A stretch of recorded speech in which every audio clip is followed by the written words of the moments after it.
ଯେକୌଣସି ବୟସରେ ବି ଉଠିବ ଦାନ୍ତ। ଆଜ୍ଞା ହଁ, ଏକଥା ସତ। ଯେକୌଣସି ବୟସରେ ବି ଏହା ସମ୍ଭବ।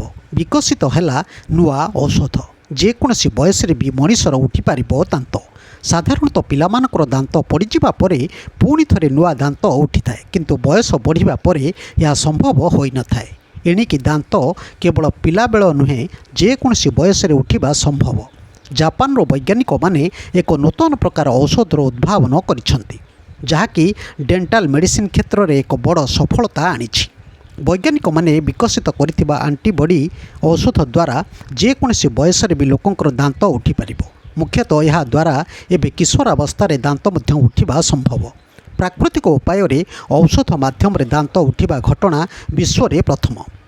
କ୍ୟାଟୋ ୟୁନିଭର୍ସିଟି ଏଫିଲିଏଟେଡ୍ ଷ୍ଟାର୍ଟଅପ୍ କମ୍ପାନୀ ଟେରୋଜେମ୍ ବାୟୋଫାର୍ମା ଦାନ୍ତ ଉଠିବା ଔଷଧ ବିକଶିତ କରିଛି।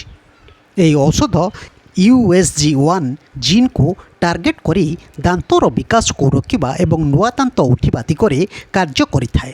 ସେହିପରି ପଶୁଙ୍କ ଉପରେ ଏହାର କ୍ଲିନିକାଲ୍ ଟ୍ରାଏଲ୍ ସଫଳତାପୂର୍ବକ ଶେଷ ହୋଇଛି। ମୂଷାଙ୍କ ଉପରେ ଏହି ଔଷଧକୁ ପରୀକ୍ଷା କରାଯାଇଛି। ଏହାପରେ ଏହି ବର୍ଷ ସେପ୍ଟେମ୍ବରରେ ଉକ୍ତ ଔଷଧକୁ ଜନ୍ମରୁ ଦାନ୍ତ ନଥିବା ଲୋକଙ୍କ ଉପରେ ସର୍ବପ୍ରଥମେ ପରୀକ୍ଷା କରାଯିବ। ତେବେ ଔଷଧ ବିକଶିତ କରିଥିବା ଦଳ 2025ରେ ଜନ୍ମରୁ ଦାନ୍ତ ନଥିବା 2ରୁ 6 ବର୍ଷ ପିଲାଙ୍କ ଉପରେ ଏହାର କ୍ଲିନିକାଲ୍ ଟ୍ରାଏଲ୍ କରିବା ଯୋଜନା ରଖିଛନ୍ତି। ଏହା ସେମାନଙ୍କୁ ଇଞ୍ଜେକ୍ସନ୍ ମାଧ୍ୟମରେ ଦିଆଯିବ। ଅନ୍ୟପଟରେ ଦାନ୍ତ ନଥିବା ସମସ୍ୟା ସାମ୍ନା କରୁଥିବା ଲୋକଙ୍କ ପାଇଁ ଏହା ଏକ ଅପୂର୍ବ ସଫଳତା ହେବ ବୋଲି କୁହାଯାଉଛି। 2030 ମସିହା ସୁଦ୍ଧା ଏହି ଔଷଧ ବଜାରରେ ଉପଲବ୍ଧ ହେବ ବୋଲି କୁହାଯାଉଛି। ବ୍ୟୁରୋ ନ୍ୟୁଜ୍ ଓଡ଼ିଶା କଥା। ଓଡ଼ିଶା କଥା ୟୁଟ୍ୟୁବ୍ ଚ୍ୟାନେଲଟିକୁ ଆପଣମାନେ ଦେଖୁଛନ୍ତି। ମତାମତ ଦିଅନ୍ତୁ, ଲାଇକ୍ କରନ୍ତୁ, ସବସ୍କ୍ରାଇବ୍ କରନ୍ତୁ ଓ ସେୟାର ମଧ୍ୟ କରନ୍ତୁ।